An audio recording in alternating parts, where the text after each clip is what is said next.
Olá, está começando mais um Come Together, um talk que traz empreendedores, varejistas e investidores para uma boa conversa. Oportunidade da gente conhecer histórias e motivações de pessoas super incríveis e super inspiradoras. Hoje eu estou com ele, que cresceu dentro de uma empresa familiar, que nasceu numa pequena loja lá no centro de Recife e se transformou em uma das maiores redes especializadas em beleza do Brasil. O nosso Come Together hoje é com o Celso Moraes, filho da fundadora Helena Carneiro, e que liderou a expansão do mundo do cabeleireiro para novos formatos, novas regiões e novos mercados, levando uma marca nascida lá em Pernambuco para competir nacionalmente em um dos segmentos mais dinâmicos do varejo brasileiro. Ao lado da irmã Marina, ele conduziu a profissionalização da companhia, enfrentou momentos desafiadores durante a pandemia e retomou agora o crescimento com resultados ainda mais sólidos. Recentemente, liderou a fusão com a Bel Cosméticos, dando origem a uma das maiores plataformas de beleza do país. Esse vai ser um episódio sobre empreendedorismo familiar, varejo, regionalismo, crescimento, liderança e, com certeza, uma construção de um legado. E tem uma coisa mais especial, porque o Celso faz parte aqui da nossa comunidade de investidores, né, Celso? A gente começa com high five, é assim que a gente começa, tá? Para a gente já, entendeu? Já quebrar aqui o gelo. Porque eu e Celso, a gente já estava na maior resenha, a gente já devia ter ligado essa câmera, porque ele já me contou tanta coisa antes de começar. Celso, primeiro, obrigada por você estar aqui. Eu sei que não é tão simples aí, eu sei que você tem vindo a São Paulo, mas aproveitou essa agenda para gravar. E agradecer, porque eu acho que é um tempo muito valioso aqui para mim, mas para quem vai te escutar. Obrigado Então, também. bem-vindo. Recebido. Obrigada. Para começar, eu quero saber quem é Celso Moraes pelas suas próprias palavras. Eu posso dizer que eu sou pai de 3 filhos, filho de 2 pais vivos, graças a Deus, esposo de uma mulher, recém-casado, uma pessoa, um empresário curioso. Eu gosto de aprender, eu gosto de desafios que tragam conhecimento. Não gosto de desafios repetitivos. Fazer a mesma coisa traz um tédio para mim. Eu já delego logo a rotina, né? Eu gosto. O movimento da gente ter saído de Pernambuco para vir para São Paulo, justamente isso, para ver coisas novas, para aprender. Esse último movimento agora da fusão para um desafio muito maior. A gente está em outros estados, outros desafios. Tudo isso me atrai. Então, acho que antes de tudo eu sou um curioso. Um eterno curioso. Tá. E para ser varejista tem que ser um cara bem curioso e corajoso também, né? Também. Me conta uma coisa, quando você, o Celso lá de trás, menino, que estava me contando que você começou lá com 17 anos, mas assim, o que você sonhava em fazer? O que você fez faculdade, mas com o que você imaginava trabalhar? Eu queria ser empresário. Minha família veio do setor de agricultura, mas eu desde pequeno fui para a cidade estudar. Eu não me enxergava muito na agricultura, mas eu gostava dos desafios do meio empresarial. Eu queria empreender, eu queria ser empresário, não sabia de quê, mas eu me atraía pelo desafio de construir alguma coisa. Eu tinha vontade de construir alguma coisa, mas na época ainda não sabia o quê. Eu queria fazer administração, matriculei no curso de administração, mas eu vou estudar, abrir a mente para o mundo, para lá na frente eu descobrir o meu caminho, para onde eu vou exatamente. Então, eu, menina, não sabia aonde ia, para onde ia, nem aonde queria chegar, que distância. Acho que quando a gente começou com a primeira loja, acho que o sonho lá na época, eu queria ter 10 lojas. Para mim já ia ser a vida todinha trabalhando para a gente chegar a 10 lojas, eu já estava muito satisfeito. Estaria bem contente. Muito bom. Eu estava, antes de gravar aqui com o Celso, a gente trocou umas ideias e ele estava me contando que como é que começou o mundo do cabeleireiro também, porque foi uma ideia muito, assim, foi uma empresa, você foi empreendedor, aí você foi escolhido, você não teve que escolher, né? Então eu Isso. queria que você contasse da tua mãe, Helena, da história dela com teu pai, tudo que você já me contou aqui, eu queria que você falasse como é que começa essa história e como é que você entra nela. Dá aquele símbolo chinês, né, do yin e yang, né, que ele representa crise e representa oportunidade ao mesmo tempo. Sim. Eu lembro sempre disso. A gente surgiu hoje de uma crise, de um problema, que eu acho que até é uma lição para as outras pessoas, né, para quem está assistindo. que quando tiver um problema, tiver um desafio, tente olhar não só para o problema, tentar procurar, poxa, o que é que talvez os astros, o Deus está querendo lhe dizer com Sim. isso? Talvez ele esteja querendo lhe movimentar, lhe forçar a se mexer, a sair do lugar. Então, da crise vem a oportunidade. Foi o que aconteceu com a gente, né? Meu pai sempre foi de agricultura e na época, a agricultura é um negócio que depende da chuva, é uma commodity, depende Meu do Deus. dólar, da Europa, o que aconteceu. Então, às vezes, vem um meteoro e ele pega. Então, ele passou por um período difícil lá na agricultura e resolveu mudar um preconceito dele, o pessoal da minha família é de interior, muito tradicional, e naquele tempo as mulheres não trabalhavam mesmo, era culturalmente para ficar em casa. E ele queria que ela ficasse em casa.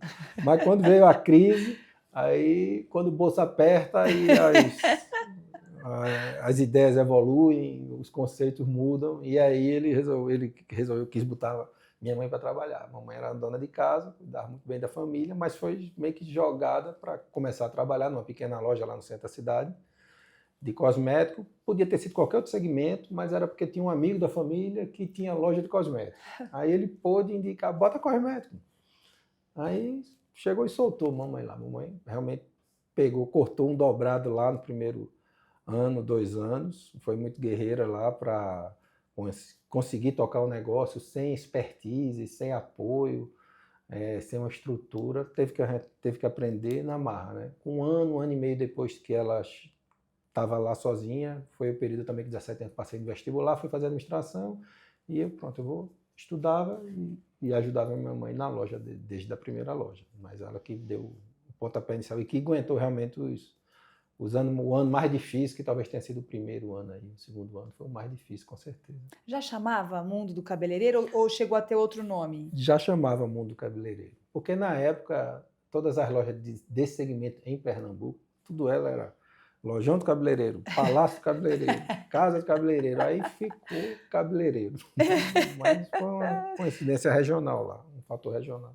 Falando de regional, você falou, né, que você abriu uma loja, mas você já falava, eu quero, teu sonho sempre foi, porque acho que você tem esse ímpeto de, não, peraí, tem uma, vamos fazer muito mais. E aí, como é que foi essa coisa de sair de Pernambuco? Porque aí você tinha uma loja, você estava me contando, demorou um pouco para essa loja engrenar.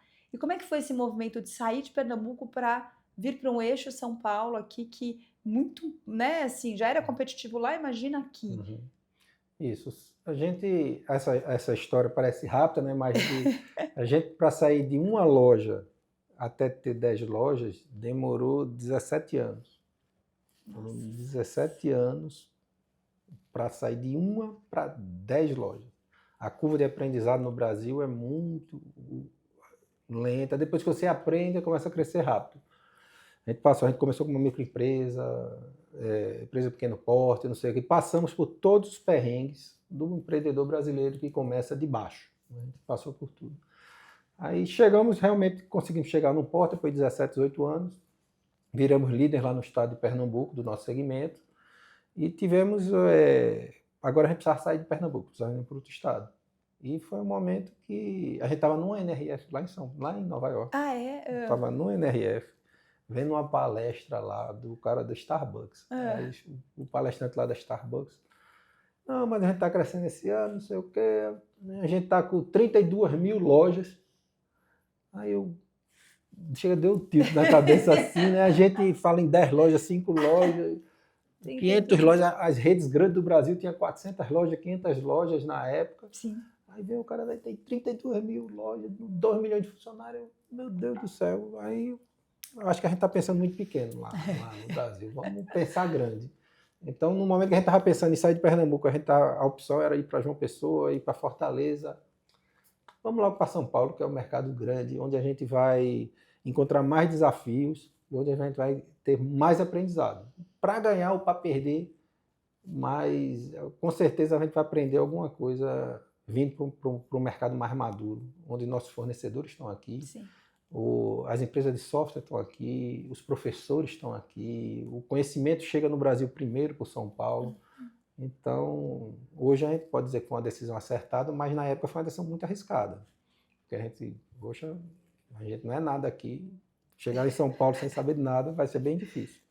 mas se provou ter sido uma decisão acertada. Isso, na época, isso foi em 2016, 10 anos atrás. 2016. E você falou que você chegou meio bastardo, aí ninguém conhecia, e aí o primeiro ponto foi? No Shopping Metrô Tatuapé. Porque os grandes shoppings, os shoppings mais centrais, não aceitavam a gente. Primeiro que é uma marca que não existia em São Paulo. Você, poxa, uma marca do Nordeste, no mundo cabeleireiro atrapalha, é uma loja para salão de beleza, quem não era, na verdade, uma loja, sempre foi uma loja para consumidor final. Aham.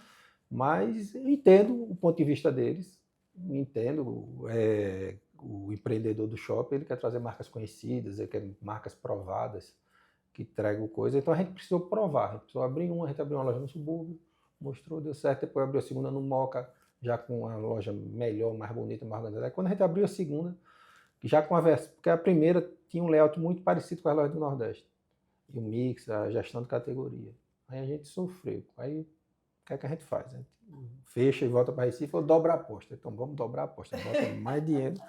E contratou um arquiteto novo, um projetista novo, aí fez uma loja totalmente nova, totalmente bonita, com os produtos mais personalizados aqui para o público de São Paulo. Aí estourou. No primeiro mês a gente acertou a mão. E aí, nesse momento, a gente já chamou a atenção de fundo de investimento, que a gente vai falar disso mais na frente. Sim. E a gente acertou a mão. Mas, como tudo na vida da gente, a gente não acerta de primeira. Quando foi a primeira loja em Recife, passou 5 anos para poder andar. Quando botou a primeira loja aqui em São Paulo também, deu errado, mas a gente aprende com os erros e vamos evoluindo. É isso.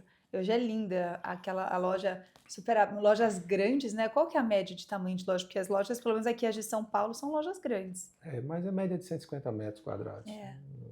Mas é uma loja... Para shopping é difícil você achar espaços muito grandes. Aí, mas a gente tem loja de 80 metros quadrados a 300 metros quadrados. Uau! Falando só de mundo, né? Quando agora entra a Bel, hoje a gente já está com lojas de 800 metros quadrados. Uau! Já estamos pilotando lojas maiores já. Meu Deus, Celso, vou te falar, esse homem da NRF não sabia quem era Celso quando ele estava falando naquela palestra.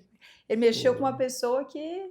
Foi. Meu Deus. Esses eventos, essas viagens, essas palestras, o grande ativo disso realmente é essas chacoalhadas. Às vezes um palestrante, às vezes de um network, alguém que está sentado na mesa do lado da gente, assim, de outro segmento, não tem nada a ver com o seu segmento, mas conta um pouquinho da história dele, de algum desafio que ele passou, e você tem um insight, você dá um estado, pô, isso servia para mim.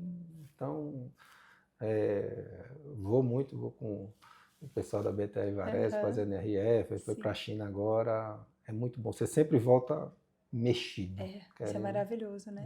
Você comentou depois que aí começou a crescer aqui em São Paulo, e aí você trouxe um fundo como sócio. Eu queria saber um pouco dessa jornada, porque quando foi que a 20 Partners entrou? 2018. 2018. Então eu queria entender assim, o que você esperava, se você já esperava, se era um plano teu, e o que aconteceu depois que eles entraram? Eles entraram em 2018. A gente estava procurando um investidor, mas a gente não estava procurando dinheiro, a gente não precisava de dinheiro, a gente era uma empresa capitalizada, a gente sempre foi uma empresa capitalizada. Eu queria expertise, eu queria smart money, gente que pudesse ajudar, um sócio que tivesse já expertise em outras empresas, no varejo, que pudesse sentar para ajudar a gente a pensar. Sim. Porque feito disso eu disse que eu sou curioso, e eu sei que eu aprendi muitas coisas, mas tinha coisa que eu passei 5 anos para aprender no método de tentativa e erro. Aí chegava um tempo que eu aprendia. Aí eu descobri que para a gente crescer rápido, às vezes a gente precisa trazer esse conhecimento já pronto para a empresa. E quando eu trazia uma pessoa, um sócio, parceiros que já passaram por essa dor antes de mim, que já sofreram esses 5 anos lá atrás, e pode chegar no outro dia para mim e dizer, o caminho não é aqui, o caminho é aqui, porque eu já passei esse caminho, e dá errado, vamos por aqui. A gente ganha 5 anos de amadurecimento. E como eu queria crescer rápido, eu precisava de expertise dentro de casa. O grande motivo de eu trazer esse primeiro fundo era expertise. Gente que já passou por estradas que eu queria passar para eu ganhar tempo.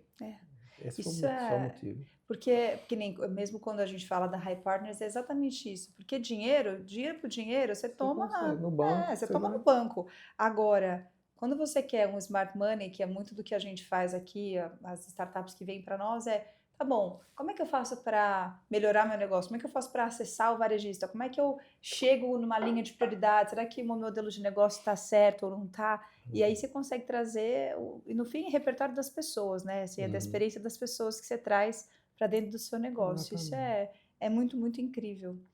Bom, me conta de Bel, quero saber, porque a gente estava. Olha, eu que inocente, né? Você falou uma coisa que isso me pegou, que quem não está em São Paulo não é visto, não é conhecido. E a Bel eu conhecia, porque tem uma loja aqui no shopping que às vezes eu frequento, mas eu não tinha tanto conhecimento sobre a rede. E é uma rede. Queria que você falasse, então, quantas lojas hoje tem o Mundo, quantas lojas tem Bel e quanto que esse negócio fica no total. E tudo loja própria, que isso eu também achei super legal. Nós somos lojas que surgidas no Nordeste, o Mundo surgiu em Pernambuco, a Bel surgiu na Bahia. Crescemos, mais ou menos na mesma época. No momento da fusão, a Bel tinha 70 lojas, o Mundo 65 lojas, um faturamento parecido, duas estruturas similares. Agora, a nova empresa, nós estamos já abrimos novas lojas já após a fusão. Hoje já estamos com 140 lojas, 1.900 funcionários, 17 estados, nas 5 regiões, todas as regiões do país. O projeto agora que a gente está com um novo fundo de investimento, que a Vinci saiu, que ela percorreu a jornada dela de 5, 7 anos normal de um fundo. Sim. E estamos com um novo fundo, agora que é a Cateton, L Cateton, Cateton. Para uma nova jornada de mais 4, 5 anos aí, para a gente dobrar de tamanho novamente nesse período. Esse é o plano. Esse é o plano. Esse é o plano. Como é que vai ser essa questão das marcas? Abre como Mundo, abre como Bel ou... A marca a gente já escolheu. A marca, a partir de agora, as novas lojas vão ser Bel Cosméticos. Bel. Fez um estudo interno, por ser um nome mais curto, mais fácil para trabalhar a rede social, as comunicações, o nome vai funcionar mais como Bel. A estrutura, o back-office, a razão social vai ser Mundo. A estrutura todinha, o CNPJ do Mundo vai prevalecer. É o nome fantasia. Vai incorporar a Bel, mas o nome fantasia vai incorporar o Mundo. Então foi um jogo meio a meio para cada um. Um ficou com a estrutura, um ficou com o motor e o outro com a lataria, digamos assim, né? Com o chassi do carro. E você como motorista, como CEO? Eu estou como CEO da empresa combinada já. E o Ivo no conselho e... O Ivo, que é o sócio da Bel, o fundador da Bel, que está no conselho e está chefiando a área comercial da empresa. Que legal. E 2 players do Nordeste, né? Que incrível isso também. Eu acho que a gente tem um querido, um amigo que a gente ama de paixão, que é o Glauber Gentil. Ele é um franqueado do Boticário lá no Nordeste, também uma estrutura muito, muito robusta, parruda e familiar, mas que foi dando esse profissionalismo, né? E é tão legal quando você vê um player assim, que porque o Nordeste é um celeiro, é uma coisa assim, é tão rico em pessoas, em repertórios e tal, e a gente acaba ficando aqui né, em São Paulo, achando que é daqui que vão sair as grandes coisas e no fim... E nós temos grandes empreendedores lá em São Paulo que eu até estimulo a eles. Tem empresas excelentes lá, de segmentos diferentes, que eu disse, mas rapaz, tu é bom aqui, grande aqui. Se tu abrisse em São Paulo, tu ia explodir.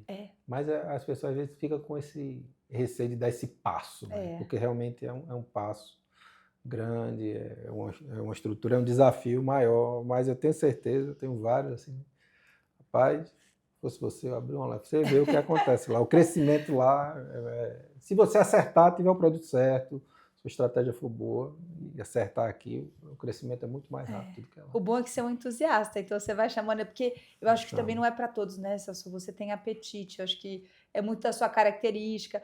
Uma curiosidade, a tua irmã, tua mãe, quem é que continua no negócio ainda com você? Minha irmã minha mãe já saiu há uns 10 anos atrás, a gente fez um arranjo societário, comprou as ações dela para ficar eu e minha irmã. E agora minha irmã sai do dia a dia e está como conselho. Marina continua sócia da empresa. Mas no conselho. Todos continuamos sócios, eu, o Ivo e a Marina continuamos sócios. Eu no dia a dia, o pessoal no conselho, Ivo aí ajudando quando pode e o fundo de investimento novo agora. Muito bom. começar de novo a jornada. Toma até um fôlego para falar, porque... começar de novo a jornada. Mas agora você já passou, você já sabe muita coisa, então agora a curva de aprendizado ela é menor, pelo menos isso. E eu tô também o sócio que a gente escolheu, a Cata também é um fundo de investimento especializado em varejo, Sim. ele só investe em varejo. Uhum. Então ele também tem o smart money da história. Com Um dos certeza. motivos da gente ter escolhido eles é porque eles entendem do segmento. Tem muitas empresas, tem investimentos no mundo todo, de outras empresas de varejo que geram um network, que geram uma troca. A gente pega muita coisa rápido até de outras empresas dele. Muito bom.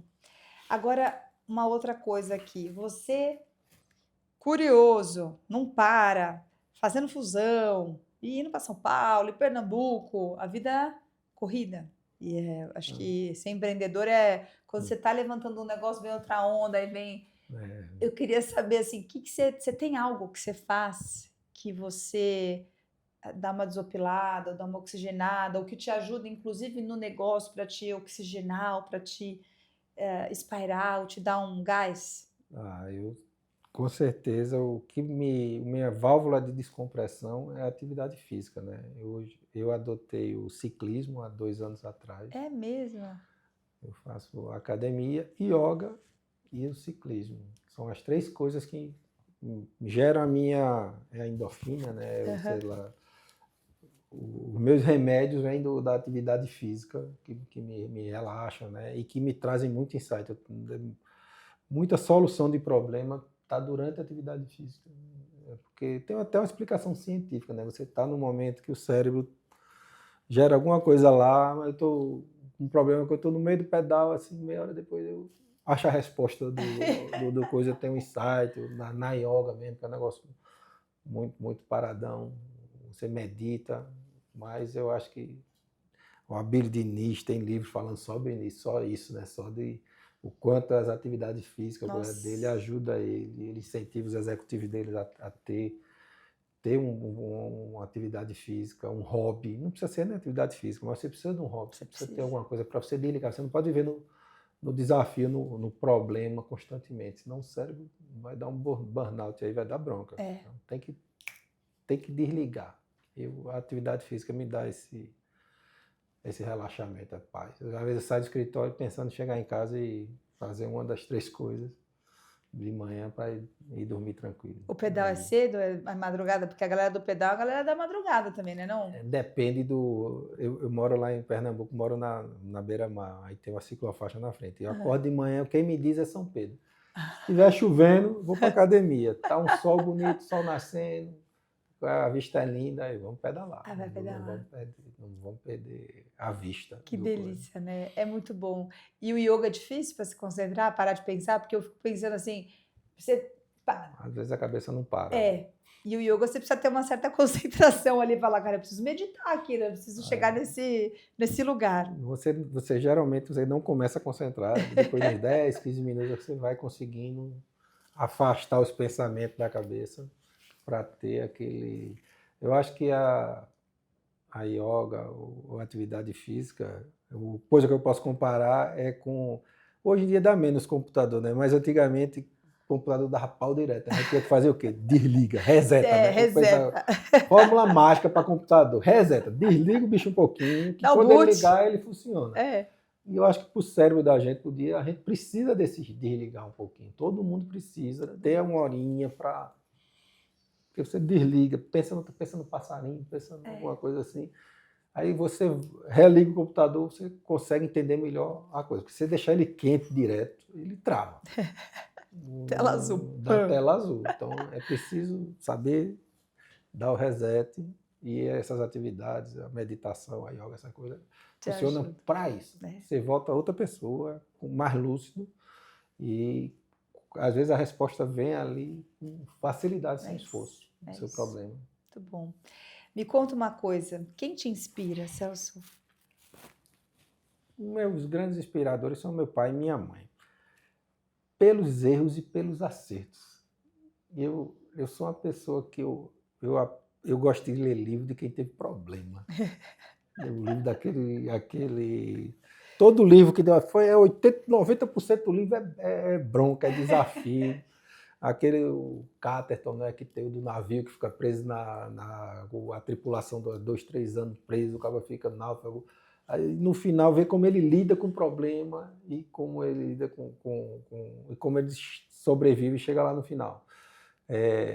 As pessoas, com certeza, que estão mais próximas, que eu observei a vida toda, são meus pais e minhas mães. Aí eu vejo os acertos, os erros, em tudo, na criação dos filhos, veja, como é que me criaram meus irmãos, não sei o quê, como é que eles se dão na profissão, no coisa. Então, eu sempre me inspiro, eu falo pouco, mas eu observo muito nas pessoas. E quem está mais próximo são meus pais, né? Aprendi muitas das coisas, às vezes ele não está dizendo, mas ele está agindo e eu estou só olhando. Ele, meu pai e minha mãe. Eu dar os insights assim.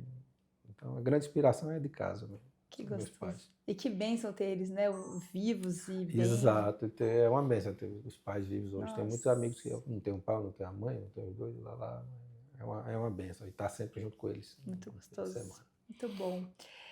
Se você pudesse, essa é uma pergunta que eu comecei a me fazer e eu gosto de fazer para as pessoas que eu chamo aqui, que é se você pudesse voltar lá no Celso, lá de trás, não sei se no de 17 ou depois, o que você diria para ele se você tivesse a oportunidade, Celso? Tenha mais calma, faça as coisas com menos pressa e não se estresse tanto, não que seja tão perfeccionista, porque existem coisas que estão fora do nosso alcance. Existem coisas que a gente tem que ter paciência e aceitar. Às vezes você cria um plano, eu quero fazer ali, eu faço minha parte toda certinha. Mas a gente está num ambiente, num macro ambiente, com atores externos de tudo, né? De clima, de pessoas, de regulação. A gente não vai conseguir o que a gente quer. Sim. Às vezes a culpa não é nossa. Você pode fazer tudo certinho, mas alguma coisa vai dar errado. Ou o governo mexe numa lei, a prefeitura muda o trânsito de uma rua, a sua loja que era boa ficou ruim, nossa, porque a rua que vinha para a direita para a esquerda agora vai da esquerda para a direita. Acabou o seu negócio. E eu me estressava, me angustiava, achava que procurava a culpa em mim. E realmente era ter mais essa visão de que a gente tem que fazer o que dá, o nosso melhor. Uhum. Façamos o nosso melhor e esperemos o melhor resultado. Às vezes vai dar o melhor resultado, às vezes não dá. E eu me estressava muito, me angustiava, ficava sem dormir, coisas que eu sabia. Hoje eu vejo com mais calma. Hoje a gente tem os problemas também, da mesma coisa. Mas eu sei, saber perder. Você não vai ganhar todas. Saber perder e saber lidar melhor com o que dá errado. Muito porque bom. Eu tinha um desgaste físico. Fisicamente você adoecia, porque você se cobrava demais. É importante se cobrar. Só chega lá quem tem comprometimento, quem se cobra, quem tem meta, quem tem sorte. Às vezes é contra o pessoal que não acredita em sorte, mas precisa de uns 20% de sorte também no processo. E no fim falam que sorte é você ter a oportunidade e estar preparado para ela, né? Não adianta só ter a oportunidade se você não está preparado. Quando dá oportunidade, encontra o preparo. Isso, essa é a sorte, né? Tem gente que quer ganhar na loteria sem ter comprado o bilhete. Exato. Aí é querer demais, né, meu? Você faça o mínimo de força, faça uma forcinha, mas sentado na cadeira vendo televisão, você não vai ter sorte. Faça a sua parte, pelo menos, faça a sua parte. Eu acredito, a sorte que eu acredito é nessa. Faça o seu limite, faça tudo que você pode. E se vier um golpe de sorte, ela passar na sua frente, você está preparado. Essa é a sorte que eu acredito. Isso. A gente tem um ping-pong aqui, que a gente chama de high-buy, que é perguntas curtas e as respostas nem tanto, sabe? Porque às vezes a gente se enrosca para responder e tá tudo bem. Queria te perguntar um livro. Você falou que você é um leitor aí de histórias que são motivadoras. Tem algum que você goste muito? Eu sou um leitor compulsivo. Já li centenas de livros. O que me mexeu, vou falar de um recente que mexeu comigo e aconselho todo mundo a ler aqui. Que muita gente já deve ter lido, que é Hábitos Atômicos. Hábitos Atômicos, porque tem muito livro que é teórico, você lê, fez ideias boas, talvez daqui a 1 ano, 2 anos, ou não, é um conceito, mas, por exemplo, Hábitos Atômicos, ele dá insights que você pode usar, terminou de ler o livro, você já consegue fazer incrementos de melhoria na sua vida, seguindo alguns conselhos do livro. Então, Fica a dica aí, quem não leu, leia, porque preste atenção, né? Anote os pontos que você pode fazer, porque são quick wins, coisas assim, faça isso. Poxa, melhorou minha vida. Coisas simples, óbvias, que você pode fazer que ajuda. Fica esse livro aí, é bom, pode ler. Maravilhoso. Que é isso, às vezes tem livro que tem coisa na prática, né? Assim, você vai e já bota e... Faz isso aí que é diferente. Bota, em vez de bota aqui, vê que dá resultado. Poxa, bicho, nunca pensei nisso. Pois é. Esses dias eu estava no Clube do Livro, aí eu começava a ver uns livros ruins. Eu falei, você desse clube de livro aqui, gente, eu vou participar desse clube, porque eu acho que livro, o nosso tempo é um tempo tão precioso né, na vida que a gente tem. Pô, eu quero ler algo que me edifique, ou que me traga alguma coisa. Tudo bem, pode até ser uma história de amor, mas me traga algo bom, né? Não quero ficar lendo uma coisa que me faça perder tempo. Tô fora, gente. Tempo não dá. Uma pessoa. Pessoa, eu sempre voto por meus pais, né? Meu pai e minha mãe. Uma pessoa é doida, meu pai e minha mãe. E sabe o que eu achei lindo? Você chegou aqui falando mamãe e papai. Mamãe e papai. Mamãe e papai. Cada um tem sua... Mas eu falo isso para as minhas filhas. Às vezes elas querem... ô mãe, eu falo, para você eu não sou mãe, eu sou mamãe. Aí às vezes elas querem, quando elas querem me encher, mãe, aí eu não vou atender. Que é muito e lá carinho. ainda tem o manhinha. Manhinha quando quer pedir alguma coisa. Manhinha. Aí já amolece. Já é outra coisa. Uma frase, Celso.